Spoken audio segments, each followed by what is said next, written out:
the other day, I bought her some shoes and some lubes or whatever. I don't know, the red bottom things. I don't even know what they are. Me, I just go on and buy. And she would looked at these things. If you see, I didn't know she was happy or angry. She was kind of vexed because she was calculating ahead. How much does this cost? In her mind, she was thinking, that is nappies, that wipes. She was thinking, do you know how many I could buy with that one? And I was thinking to myself, do you know how important you are to this family? Like, do you know that this family doesn't run without you?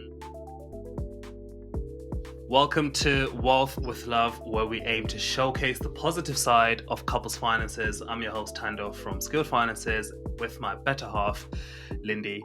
And we are excited for today's discussion. We have Emmanuel and Mimi Asuquo with us on the stage. To us, they personify what a power couple looks like, and we're so excited for you to hear about what their journey has been regarding their journey of money and relationships and how everything works in their relationship. Eman and Mimi, welcome to Wealth with Love. How are you both doing today? Good. Yes, I'm good, thank you. Sorry, I talk a lot, so I like to let her have a moment, so I just wait for her to speak first. No, we're good. Thank you. It's been an okay day. Great. It's just a normal, typical day at home for us. No, not us kids. Yeah, it's just normal day. Yeah, you look nice. Thank you. Well, for podcasts. Stop it. Anyway, Stop it. You started again. I need to do podcasts every day because all of a sudden, this wasn't like this a half an hour ago. But for podcasts, I work from home. We thank God for podcasts. We thank God for podcasts. Can you stop? Sorry, Stop. please carry on, please. Sorry. Love it. So podcasts bring a different side to Mimi, yeah? Bringing a new side at home. We thank God. Mimi, I'm with you. I wasn't looking like this earlier on when I was working as you know, just my original self. But I had to get ready for the podcast, so I get it. Exactly. These guys. Anyway, just anyway. Stop it. No, I'm saying Behave nothing. yourself. I'm your best behavior. I'm behaving. I'm just expressing myself. Love it. I'm just expressing myself. So, in your own words, for people who haven't come across Eman and Mimi, please tell us about yourselves, who you are, and how long have you guys been together? Go on, you do the intro. You're the boss. Oh gosh. Well, I'm Miriam. This is Emmanuel. Everybody knows Emmanuel. Otherwise known as the Eman effect. We have been together coming up to, I think, 14 years, even though we disagree on that timeline. But married for coming up to 12 years. That one we do agree on. Coming up to we only just got 11 years. Gosh, don't listen. Just July. Okay, why are you adding 11 years married? We'll be 12 years next year. We have 4 kids. And yeah, we're just navigating this crazy world and parenthood and marriage and all of that good stuff. Why are you looking at me? I don't know what was that. Stop. What was this part? Sorry, please. She likes to do this. I don't know if anybody else's wife likes to do this. She just randomly touches her breast for no reason. Why? We're trying to concentrate here. Somebody has called us for podcast. So yeah, anyway, we've been married for 11 years. We have 4 kids, and we're navigating this thing called life. Amen. Together. Amen. In Christ. And it looks like you're enjoying it, which is good. Do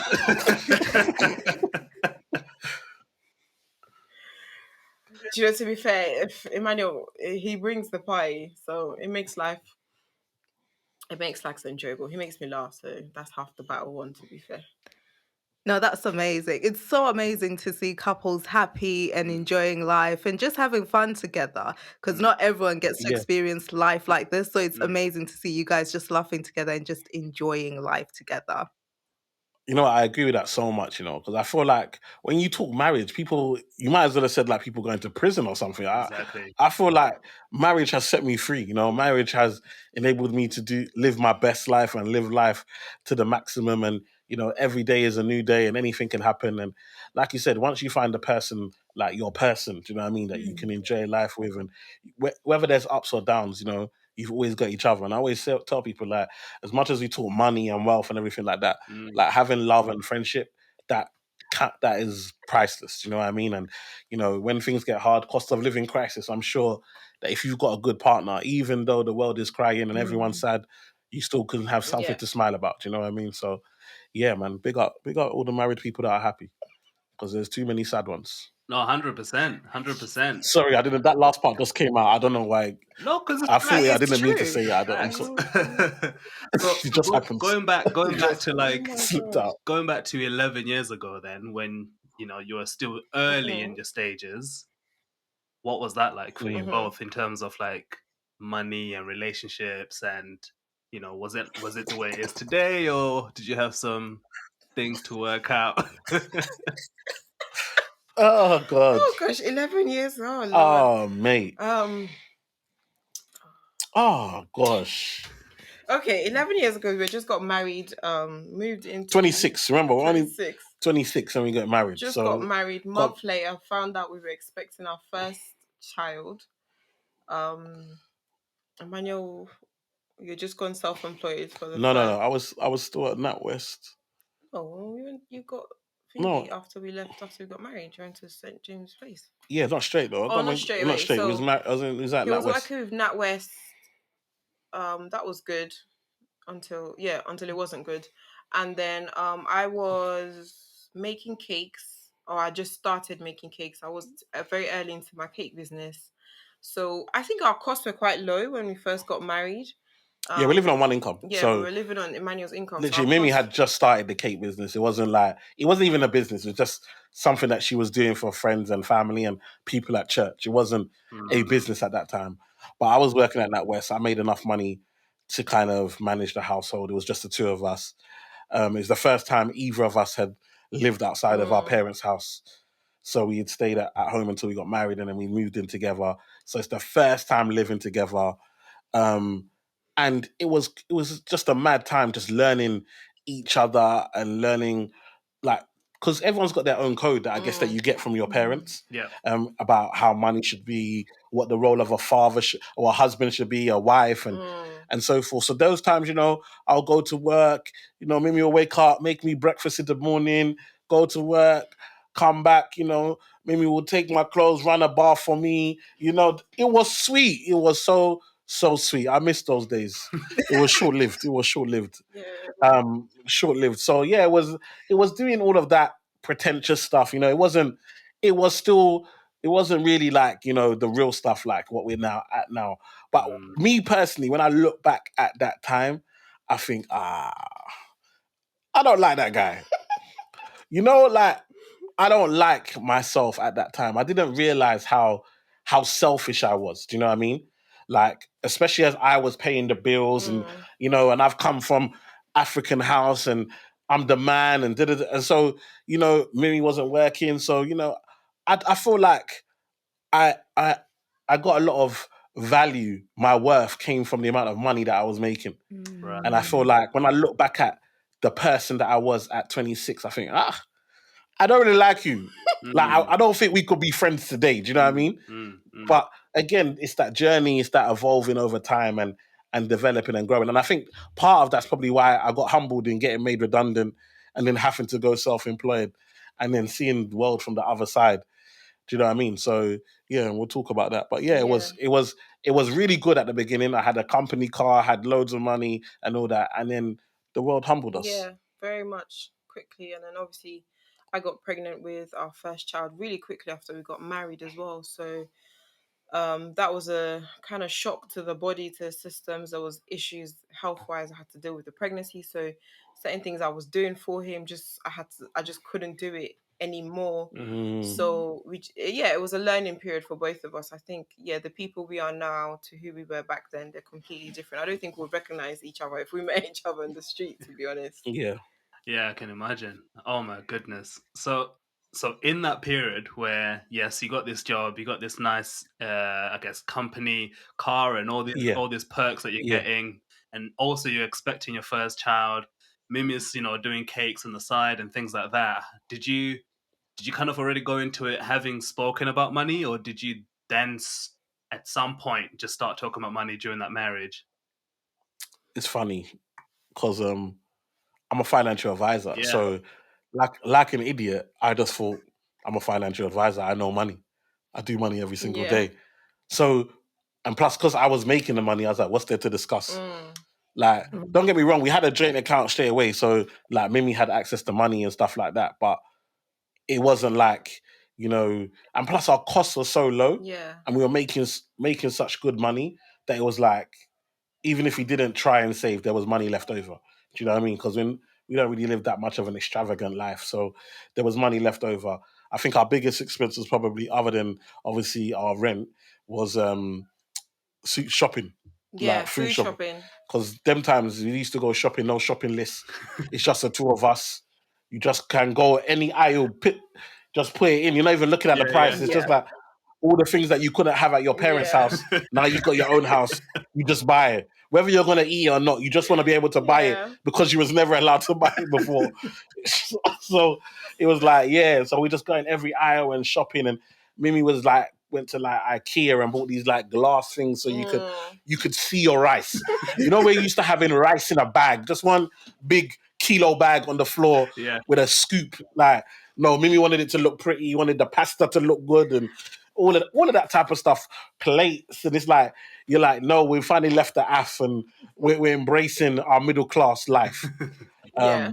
Yeah, so it was a big experience. Yeah. We never really discussed money. I think No, we just kind of just lived, to be fair. And it wasn't until what, number two, number three, that no, number two, number two slapped us in the face. that we had to rein in spending a bit and just be like, okay, we need to be more intentional with how we are spending money, saving money, and yeah, I think that was it. Yeah.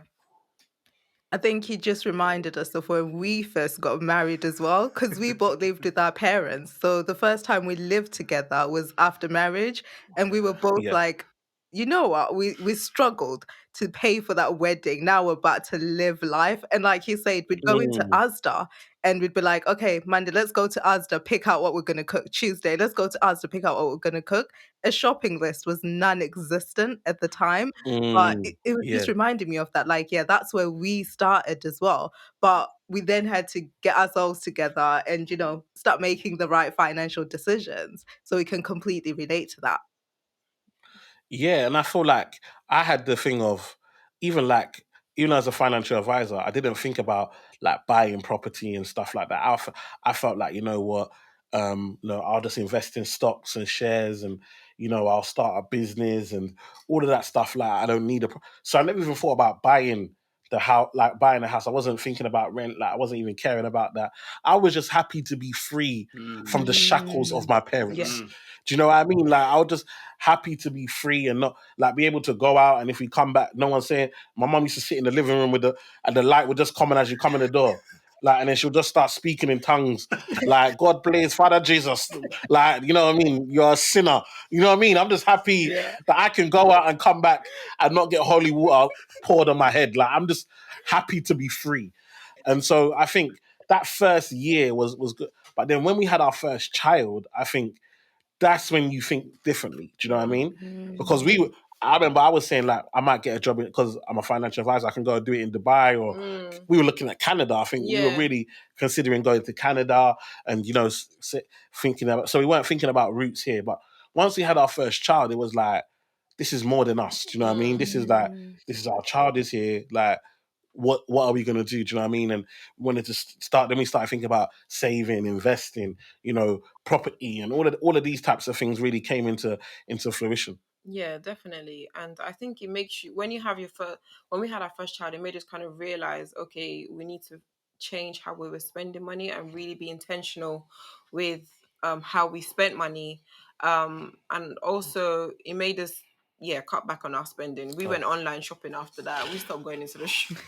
yes. We went on to Tesco online and everything got delivered. So we had a budget and we had to stick to it. So, and it made us really think about what we were using our money for and how far we wanted our money to go on a month by month basis, really.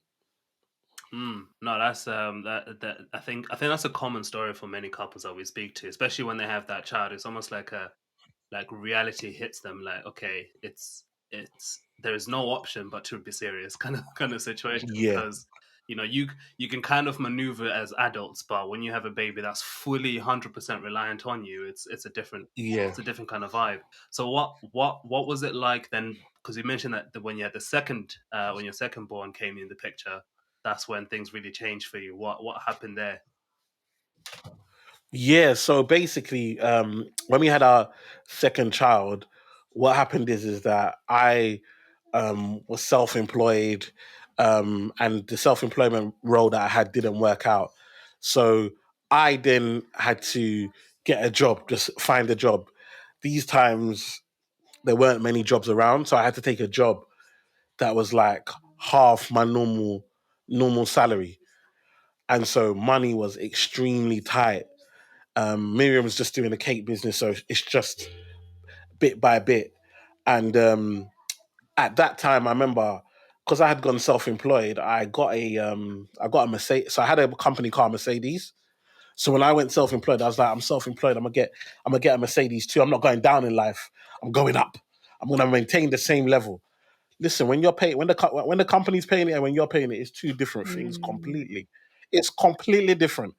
And so I remember it got to a point where money was so tight that because I wanted to make sure my credit didn't mess up, I would pay the payment on the car, but I didn't even have money for petrol for the car. Wow. Do you know what I mean? And so it was like, I remember like if we had to go out, Mims would do like extra cakes, and then she would put petrol in the car so we could go out. And then like I remember one time it was one of our friends' birthdays, and we went to the O2, and it was like, and we were going, and I was like, okay, she was like, she's got money to pay. I was like, cool, you pay. And then I remember her putting the money in my hand and being like, nah, you've always been the man around your guys. You've always been the money man. Like, everyone's used to you being that guy. You pay. And I was like, babe, it's cool, you can pay. She's like, no, no, no. And you know, like when you realize that this life partnership is serious, you know, when you've got, even though I didn't care, like it wasn't something that I cared. Like when when your missus is really, she cares about your brand. Do you know what I mean? You know what I mean? It's like you are a brand, like you together are a partnership, and it's like she wants to see me look good, even though it didn't matter to me, it mattered to her. Do you know what I mean? That I kept my appearance outside, even though you know we were going through hard times. Do you know what I mean? And I always remember that. Do you know what I mean? And I always told her like now, obviously life is amazing and we're doing well, and like I'll just buy her some random shoes or something, and she's like, "Babe, what's this for?" I say, "You remember when? Do you know what I mean? Like, this is it. Do you see what I'm saying? It's like I don't need no excuse to buy you nothing. No one can ever tell me, oh, I gotta wait for a birthday or Christmas or whatever, because I remember how she held man down when I went through that tough time. And I think it's so important that, you know, for us, when we talk about money and relationship, is that we actually have a friendship, and that friendship relies, so that it's not pride. It's not a pride thing. Like at any time, anyone can be up, anyone can be down, but we're always friends. We're always communicating.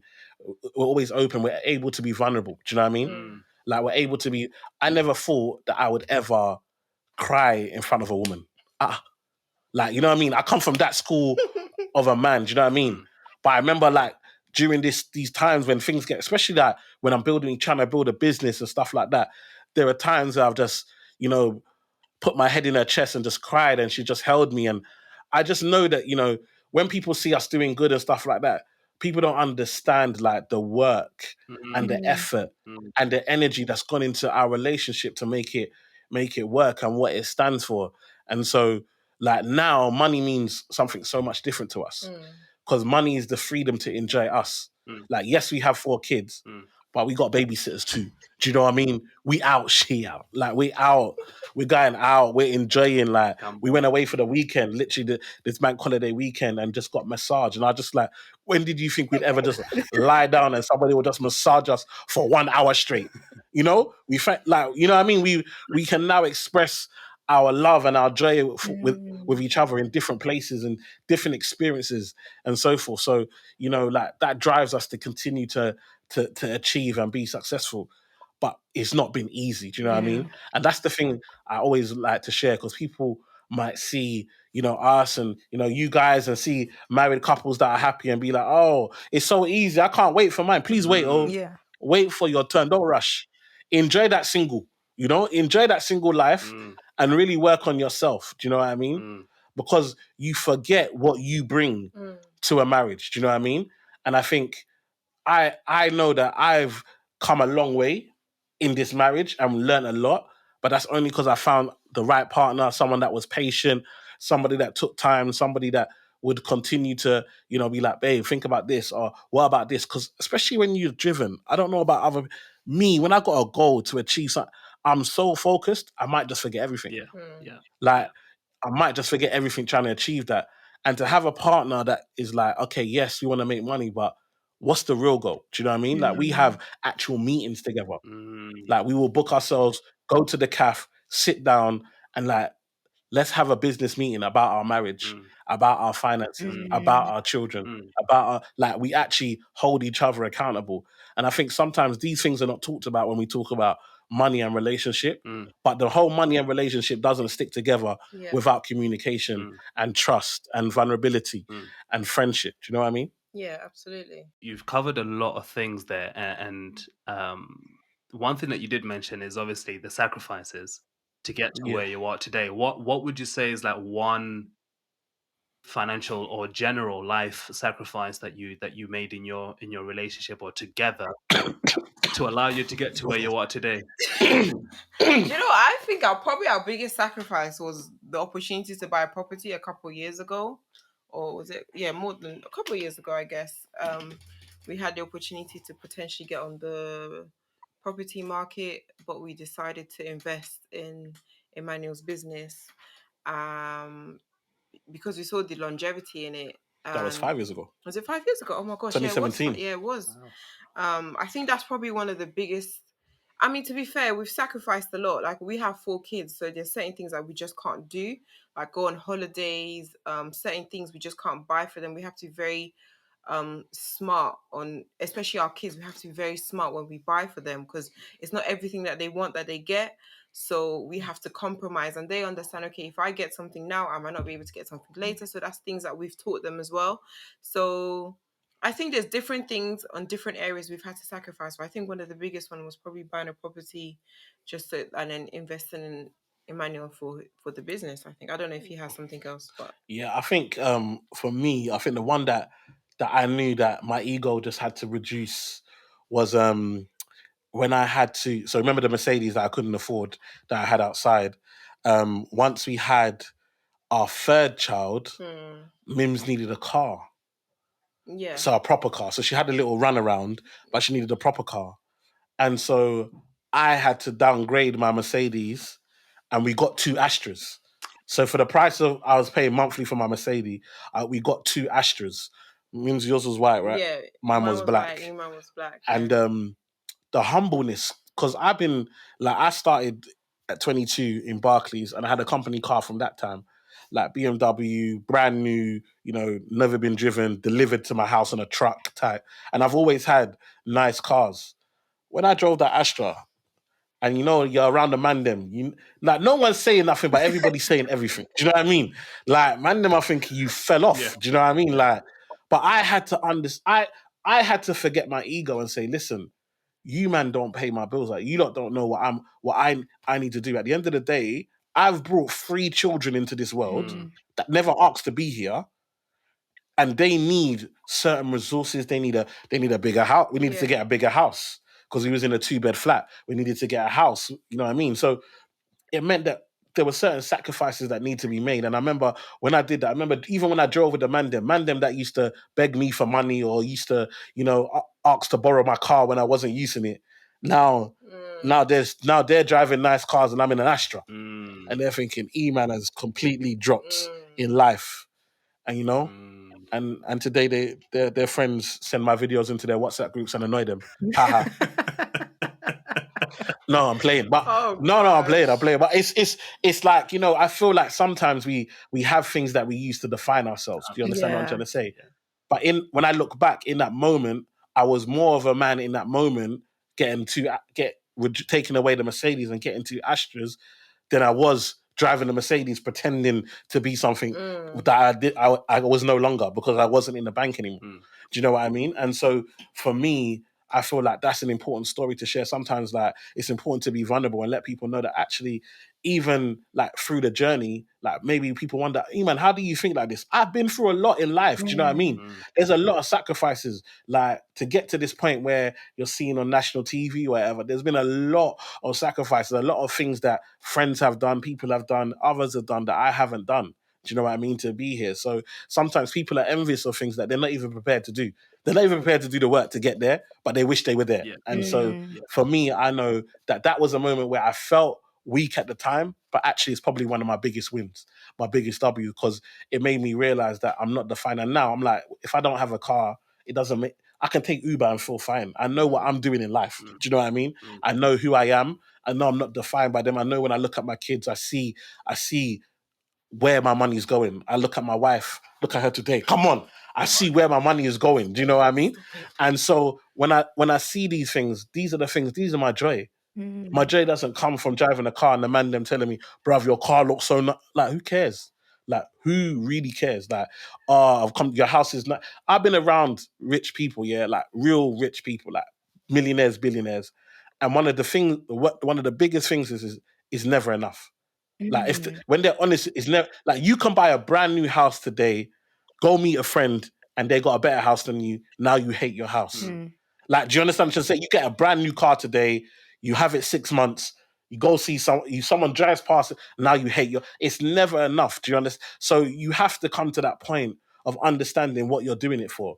Otherwise, consumerism will just have you spending and leveling up, leveling and never getting anywhere really in life. Do you know what I mean? And like, I'm at a place where I know my joy. I know why I do what I do. I know why I wake up in the morning.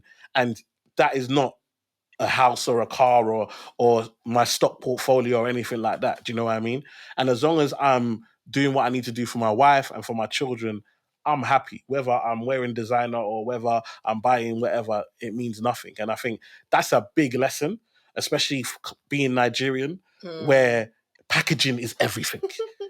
Like packaging is like, we grew up poor, but my mum still had nice clothes. Yeah. Do you understand? We still went to church in our best clothes. You know what I mean? Like we always look, we always look good, and it was always like, don't let anyone see what's happening inside. You know what I mean? And it's like those traumas of actually, going through that, actually faking life. You know what I mean? Yeah. I'm happy that between me and Miriam, we've stopped that. So our kids won't carry that. Like, they will never know about that. So they will just be their authentic selves and know that that's good enough. And I think these are the types of things that, is priceless. Yeah, absolutely. And what was the question again? I can't remember. Go on. Money, you talk so I much. talk so much. I'm so passionate about this. Come on. You don't understand. Money and relationships is so important. Oh my gosh. Yeah, I don't know. He No, said you said your thing about the the loss. Yeah, Yeah. it's okay. Yeah. The thing is, yeah, when you sit next to Eman and he just talks and he's so passionate, sometimes you just feel like, let me just sit, because I'm alone. Because when I watch his lives and I'm like, oh, I took something away from that. And he's like, but you live with me. I'm like, yeah, but you always learn something. It's Do you know what I crazy, mean? yes. So, and some days, like, you don't know you need the message. Like the other day, he did a live and I was at I'm a bit of a crossroads. I'm not in a crossroads because I made a decision now, but I was a bit of a crossroads of what I was going to do with regards to my cake business because I've got a new job now and da-da-da-da. And I was just kind of like, what am I doing? Like, I'm literally working myself to the bone to try and keep up both jobs at the same time. And he did a live when he would just said, and it kind of really inspired me. And after that, it made me really think, what am I doing? And I made the decision that I'm going to park the cakes for a little bit and just kind of focus on my full-time job. And when I told him, he was like, yeah, but we can have this conversation all the time. But sometimes you don't know you need a message until and I feel like sometimes God speaks to him to speak to me, if that makes sense. Like, because we could have the conversation, but the words might not hit. But when he's speaking on a live, he might not even know what he's saying, but it's resonating with me because I'm like, hey, I needed to hear this, but God is just speaking through him, and it's touching my soul. So yeah, it's a good thing. Oh, thank you. God bless you. You're not a serious person. No, that's absolutely beautiful. I think that's the beauty of having a partner that's for you because you get Yeah. each other and you understand each other. And I get what you mean, Mimi, when you're like, sometimes he'll say something and like, okay, what he said really touched me, because I feel like that with Tanda. Sometimes I'm like, I know God is speaking to you in this moment. So I'm going to listen to what you were saying, but I understand the fact that he's the right partner for me, and he wouldn't want me Yeah. to lose in any way. He just wants me to be my best self, so I completely understand that. Yeah. Yeah. So you touched on this earlier, just a little bit, when you mentioned like now you're going to massages and other bits like that. So Yeah. curious to know, like now that you are where you are, how are you using your money to kind of build and enhance your relationship and your marriage? If I'm being completely honest, I think we're still very much more reserved with how we spend our money in a little bit, because I think just because you have money doesn't mean automatically you splurge. And I think the massage was a treat because we had worked so hard. It was coming to the end of summer holidays. We'd have kids, work, everything. So we just thought this would be our treat for ourselves. But I think we still very much budget. We're still taking into account the world that we live out there. So we're still trying to find ways to save money and be savvy with our money, because gosh, we're going into one of the craziest winters ever, so we can't just start spending money willy-nilly because we have it in the bank. And we have goals that we want to achieve as well, so we need to know that after a certain point you can't spend any more money because that's going into the savings account. And that's how we're just trying to balance it, so enjoyment but being very, very smart with our money. Yeah, I agree. I think I don't know what it is. I think especially when you come from like hardship and then you've built yourself back up, it can be very hard. I think sometimes we walk around like we're still in hardship. And so like even that like Mim said, that cheat, I just booked it. I just booked it. I was like, we've got to do something. We just had 6 weeks of holiday with these kids, and we haven't had one day to One day, ourselves. Do yeah. you know what I mean? And we still had to work. We still had to go and pick them up, take them to camp, take them here, do all swimming, all of this stuff. Like it's been so stressful, and it's like actually we need to spend time together. And even like at work, like me, I I work 7 days a week. I'm absolutely atrocious. Like I just want to get somewhere. I'm like I want to get there. I want to get there. And so now, over the last since the lockdown, since 2020, Miriam's kind of managed my diary. So she will just block out like, oh, you've worked, like block out days. Do you know what I mean? And what she's really good at for us, for me, is like with the kids. So if they do recitals, if they have plays or anything like that, she always makes sure that if as long as I'm available, she put it in my diary before something else goes in there, so I can be there. And it's like you said, when you got a partner that's always trying to help you, because obviously she's with the kids more than me, so she's like, but these are the things that the kids will remember. So if you're around, try and be there. Sports day and these types of things. And I think we are still learning how to spend. um she is very, very Nigerian. Like, she was born in Nigeria, so for her, like, she is very tight. Like, I'm talking, my wife will go to the shop and be like, babe, I was gonna buy this, but it's so expensive, it's gone up by 20p. Ah, she's like, babe, but I remember when it was 20 pence. And she wouldn't buy it for 20 pence. Because I know I can get it cheaper somewhere else. So she will wait until she goes past another. She knows that next week I'm going to this place. I will go past this place and I can get it for 20p cheaper. I said, wow. Like, I will still be like, babes, you don't need to spend that money. But he's like, we've got. I'm like, no, we don't need to spend that money. And sometimes he will just do it because I will literally be like, no, we're not spending that money. We need to keep the money. So I'm definitely very much more tighter purse strings with money than Emmanuel is, even though he is tight with purse strings. But sometimes he's just like, we can do stuff now. Not as tight as her. Not as tight as me, but we can do stuff now. And then I'll be like, no, but we don't need to. And I'll be like, babes, you don't need to spend that money. I'm calm. Like, we gotta spend it. You see this life, yeah? There has to be some enjoyment. Exactly. One thing, there has to be some enjoyment. Like, there has to be, and also we have to value time as well. One thing Mims doesn't value is time. She doesn't value time enough. Like, for me, the peace of mind that I'm now gonna get an extra hour, I know whatever it costs me to get an extra hour, I can make that back. I'm at a stage in life where if I put an extra hour into my business, or I work an extra half an hour, or I do an extra video, or I do some extra content, or I do an extra talk, I can make that money back. Let us enjoy. Like, let us enjoy. Like, the other day, I bought her some shoes and some lubes or whatever. I don't know, the red bottom things. I don't even know what they are. Me, I just go on and buy. And she would looked at these things. If you see, I didn't know she was happy or angry. She was kind of vexed because she was calculating ahead. How much does this cost? In her mind, she was thinking, that is nappies, that wipes. She was thinking, do you know how many I could buy with that one? And I was thinking to myself, do you know how important you are to this family? Like, do you know that this family doesn't run without you? Do you know that if you are not appreciated, if you do not feel appreciated, like, and you have a breakdown, or you feel like you have something goes in your mental health, how do we carry on? What's the value to that? Do you understand what I'm trying to say? And so for me, a little appreciation, a little something to appreciate her, that I know that I can afford. I know that I've, you know what I mean? Like, for example, for that one, for example, I did a talk, and that was 10% of my fee. I said to myself, if I can give 10% to God, I can give 10% to my wife. Do you see what I'm saying? And so for me, I knew what the fee was. I knew it was 10% of that. And I'm like, I'm going to use that to bless this woman, because I know that it's not easy with 4 kids. It's not easy running a business, and then now being employed as well, and doing all of that whilst trying to manage me and my mess. Do you know what I mean? And so for me, it's about the money is to appreciate. I don't even buy that much stuff. My wife will more have to get it. I don't even buy it. She'll be like, Emmanuel, you have worn that shirt enough. It's time for a new shirt.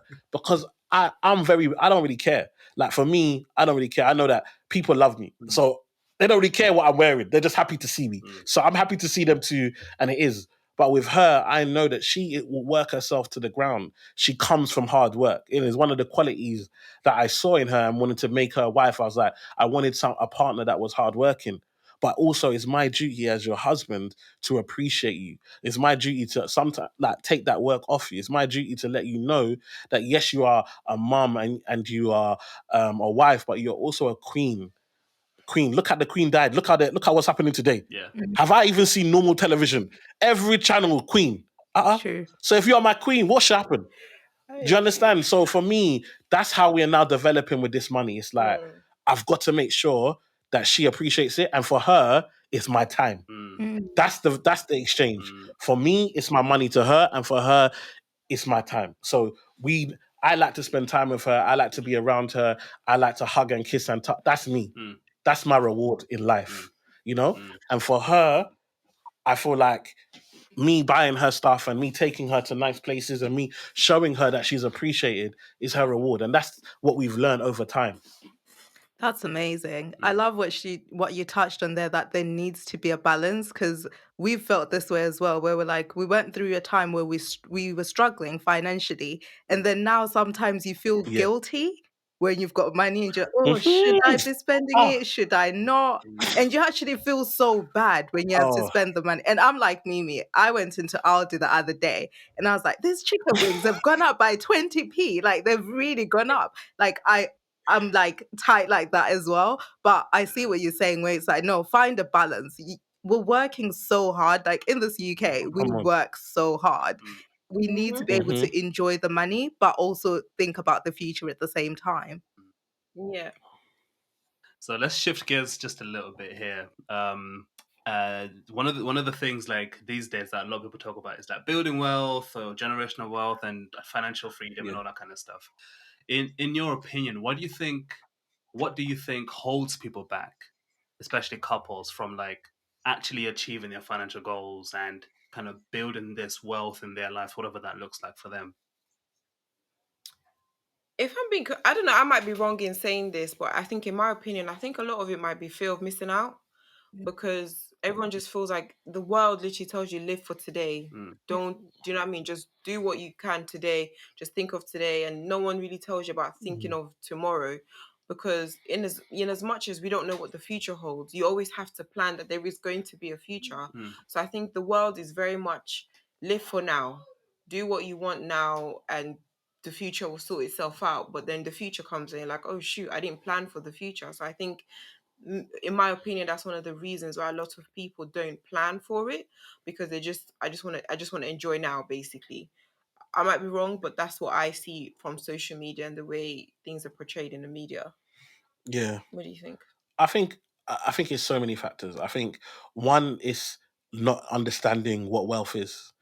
Like, I think a lot of people haven't been taught it. So to them, like, I meet clients, and until they have the conversation with me, to them, as long as they can pay with their bills and when the light switches on, and you know what I mean, they can go on 2 or 3 holidays a year, and to them that's wealth.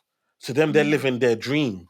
Like, forget ownership, forget passing down to their kids or what. Like, to them, that's it. And I think when I now speak to them and talk about, okay, if you carry on this, you understand that means that you're gonna have to work forever. It's like, but what do you mean, man? I'm gonna retire. Oh, on state pension? No, not on that. You're not. That's not gonna get you there. And it's like when you have these conversations, almost like, oh my goodness. And it's like, actually, for a lot of us, especially for our community, we're the first. Yeah. Like, we're the first to start doing stuff. Yeah. So again, if you don't have the people around you, it's another problem. Because if everybody around you focuses on going on holiday 3 times a year, driving a nice car, getting their nails done and looking good and going to nice dinners, why would you think anything's wrong? You wouldn't think anything's wrong because you're just doing what everybody around you does. And I think it's not until you start to change your circles and start to, see things. And again, social media. If you look at social media, I always tell people, when my social media is different from most people's because I only follow things that edify me. If it doesn't make me better, I don't believe in it. Don't get me, like, I might go in the shade borough, but I will have to choose to go in there. Like, Miriam will tell me, oh, have you seen this? And I would never follow it. I can't allow that in my head every day. Do you know what I'm doing in life? Like, I can't allow people to warp my reality. Do you know what I mean? I need to stay in control of that. And I think social media gives people a total different, it's all about image and holiday. Like, for example, we deserve a holiday. Like, this summer, we said, look, we're going on holiday. We said it's going to be $2,000. That's the budget, $2,000. And we went to go on holiday and it went to 4K. Remember, there's 6 of us, 4K. So what did we do? We didn't go on holiday. We put the kids in camp. We put the kids in camp. That cost 1,000. So that was 3 days a week. And the other 1,000, we split it into their investments for the future. That's all we can do. We wanted to do it. Like, now, obviously, we took them to restaurants and, we took them out bowling and stuff like that. But we're not going to come and kill ourselves just to say, oh, because we deserve it, we're going on holiday this summer. The price was too much. It didn't happen. Our kids are not crying that they didn't go on holiday because we haven't told them that their value comes from going on holiday. You know what I mean? And so for me, it's about us shaping them. And again, like Mim said, sometimes, for example, like the other day, my son, he went to school and he put a hole in his new tracksuit bottoms. And he said, Mum, I got a hole in my new tracksuit bottoms. I need new tracksuit bottoms. And the mum said, bring it, I will sew it. And to him, he was like, what do you mean, sew it? What do you mean? He actually made me call my mum, Grandma, Mummy wants to sew my trouser and send me to school. And Grandma was even there saying, please buy him. I said, Mum, didn't you sew my own? What are you telling him? Oh, but it's different. I said, it's not different. I just bought them the day before. We just bought, literally. First day, went to school, is come back home. First day. And then he wants to call. He said, no. And it's not because we can't afford it, it's principle. What are we? At the end of the day, we didn't have much, and that's what's got us to where we are today. Absolutely. We can't just come and spoil them everything and give them whenever. That's not the reality outside. When we are no longer able to provide, when they have to now provide for themselves, if they believe that, as long as they want it, they can have it, that is a warped view of life. Life, you might deserve it and it still might not come to you. 100%. You might deserve it, somebody else doesn't, and they get it. That is life. Yeah. That is how life works. And so we have, to me, that is part of wealth. Because one of the biggest problems I think people have with wealth is that they will build it, but they haven't taught the people how to handle it. Your kids don't know how to handle it. They're gonna waste it. They're gonna fight over it, and then they're gonna waste it, and they're gonna keep it because they see their wealth for themselves. One of the things that we are building for our kids is our kids understand that the wealth we give them is for them to increase and leave for their children. Wow. This is an Asuquo wealth. This is not a one generation wealth. This is not us pass to you, you lot enjoy, and then your kids have to start from zero. That's not the type of wealth we're trying to build here. And so it's about character. Like, wealth is more than just the assets. It's about the character. Even like, one of our sons, we've had issues with behavior, and we take it very, very serious. Like, we've had meetings to say, are we being good enough parents? Yeah. We have to challenge ourselves. Because for us, We know what we want to. We know what we want to. We want to build and what we stand for. And so, when it comes to wealth, I think some of the big obstacles is people don't understand. We haven't experienced it. How many of us can say we're waiting to inherit? I've been in meetings with clients and they're like, "Oh yeah, my grandma's sick. I think I'm about to come into some money." Like, I ain't got if I got grandma, I'm sending money home to her. Yeah. How about that? Yeah. She's relying on me. Do you know what I mean? There's no, I'm not, do you understand what I'm trying to say? I'm looking after my parents and looking after my kids. Do people understand? Yeah. Like, that's why one stream of income can never be enough. No. So it's one of those things that for us, when we're talking building wealth, it has to be generational, and it has to be more than just the wealth. It has to be mindset. It has to be culture. It has to be, the type of person. And so that's where we really challenge ourselves. And I Yeah. think with us, we push ourselves to say, look, it's not just the money, because money come, money go. Yeah. It's about the character. Because even if, for whatever reason, our kids become bankrupt because of society or whatever, or a bad business deal, we want them to have the character to be able to do it again. Yeah. 100%. Because we did it from nothing. Yeah. Like, so they can do it from nothing. Yeah. Like, that's what's really important to us. Yeah. Just empowering our kids from such a young age that they can, if they put their mind to it, they can achieve anything.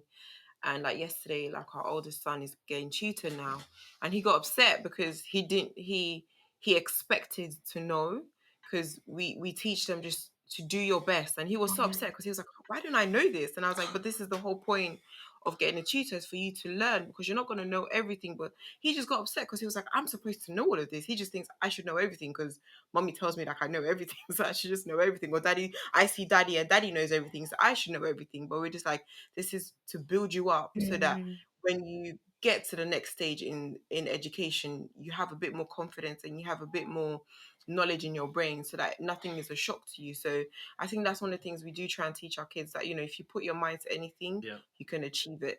So yeah, and our kids do take a lot of our time. Do you know what I mean? A lot of taking them to swimming. Ellie is really good at gymnastics. Do you know what I mean? And it's like, these are, one of us has to be with the kids. The other one has to be in a class somewhere. Somebody has to get pick up. Somebody's got a school one of their kids, someone in their class has a birthday party. It is non-stop. non-stop. While still, like, I've got two businesses. Mims has a business and a job, and then and we're still trying to make sure we have time for each other. So it is so difficult. So there is a lot of sacrifice when it comes to building wealth, and a lot of the time, we get invites to stuff and we don't turn up. And I know our friends are cussing us, and we like to say we're sorry, we apologize, but we have to prioritize what we're trying to build and the wealth that we're trying to build, and we know how hard it's been to get to here. Like, we don't want our kids to go through that. So we're gonna keep working and building to make sure our kids don't have to go through what we went through. Yeah, absolutely. Yeah. No, Wow. I love that. That was so amazing, many gems actually. in it, Yeah. Because like you said, a lot of people think of wealth, I guess, only from that perspective of passing down money. But what you're talking about is I guess legacy is probably the right word to use for that, because it's much more than just money kind of thing. It's like character, it's mindset, it's a whole host of other things around that. And then it almost sounds like money is just like a thing that gets added on to that, but the most important thing is actually like passing down the mindset, the character, and the knowledge, and all these other things which are very important. I think we could talk all night about this topic 100%, because I feel like there's so many other questions I'd love to ask and unpack regarding your journey. But in closing, one thing I'd love to know is, what's one like money habit or money skill or money mindset that you love the most about your partner?